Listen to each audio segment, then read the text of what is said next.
الحمد للہ رب العالمین والصلاة والسلام علی سید الانبیاء والمرسلین اما بعد۔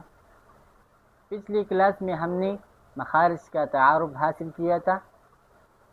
آج کی کلاس میں ہم سب سے پہلے والا مخرج حلق کے بارے میں سیکھیں گے۔ آج کے سبق میں ہم 4 باتیں سیکھیں گے۔ پہلا نمبر حلق کیا ہے، دوسرا نمبر حلق کے کتنے حصے ہیں اور ان کے نام کیا ہیں، تیسری نمبر ہر حصے سے کون کون سی حروف نکلتے ہیں اور ان کی مثالیں کیا ہیں، اور چوتھے نمبر پر ان حروف کی مشق کریں گے۔ اب سب سے پہلی والی بات شروع کر لیتی ہے کہ حلق کیا ہے۔ تو حلق گلے کے اندرونی حصے کو کہتے ہیں۔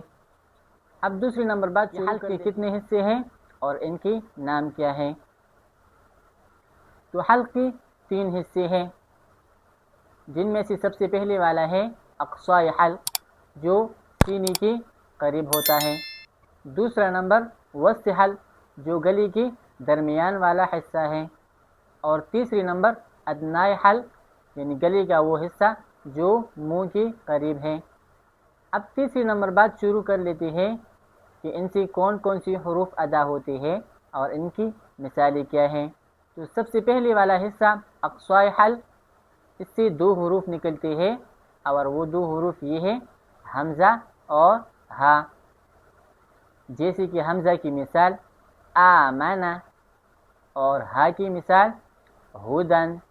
دوسرا نمبر حصہ وسط حلق، اس سے بھی 2 حروف نکلتے ہیں، اور وہ 2 حروف یہ ہیں عین اور حا، بغیر نقطے والا، اور ان کی مثال یہ ہے عین کی مثال جیسے علیم، اور حا کی مثال جیسے الحمد۔ اب تیسرا نمبر ادنائے حلق، اس سے بھی 2 حروف نکلتے ہیں، اور وہ 2 حروف یہ ہے غین اور خا، اور ان کی مثال یہ ہے غین کی مثال جیسے غفور، اور خا کی مثال جیسے خالق۔ ان کی یاد کرنے کا طریقہ یہ ہے کہ ہم اندر سے باہر کی طرف آئیں گے۔ سب سے اندر والا حصہ اس کو اقصاء حلق کہتے ہیں، پھر اس سے اوپر وسط حلق، اور پھر اس سے بھی اوپر ادنائے حلق۔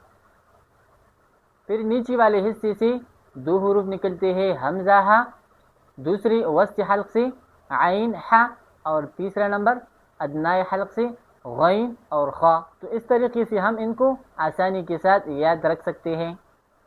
اب چوتھی نمبر بات شروع کر لیتے ہیں کہ ان حروف کی مشق کریں گے۔ آپ نے جس بھی کسی حرف کی مشق کرنا ہے تو اس کے 2 طریقے ہیں۔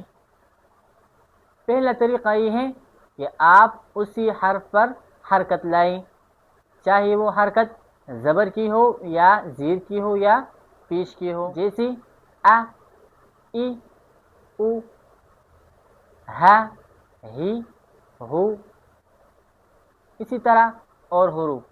دوسرا طریقہ یہ ہے کہ آپ اسی حرف کو، جس حرف کی آپ نے مشق کرنا ہے، اس کو ساکن کر کے پہلے والا حرف پر کوئی بھی حرکت لانا ہے، جیسے کہ حمزہ زبر ا، حمزہ ہا زبر ا، حمزہ عین زبر ا۔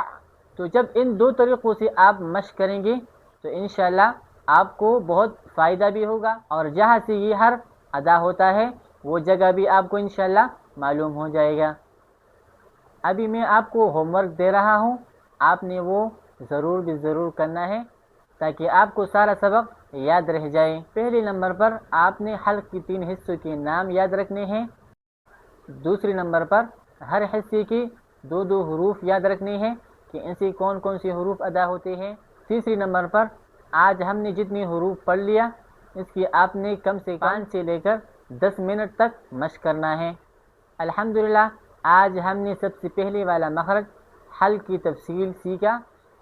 انشاءاللہ اگلی کلاس میں ہم جوف یعنی منہ کے خالی حصے اور حروف مدہ کے بارے میں سیکھیں گے۔ آخر میں ایک گزارش کرنا چاہتا ہوں، اگر ویڈیو پسند آئے تو ویڈیو کو لائک کریں اور ایک پیارا سا کمنٹ بھی کریں، اور میرے چینل البشرا قرآن اکیڈمی کو سبسکرائب کرنا نہ بھولیے۔ انشاءاللہ اگلی ویڈیو میں ملاقات ہوگی۔ السلام علیکم ورحمۃ اللہ وبرکاتہ.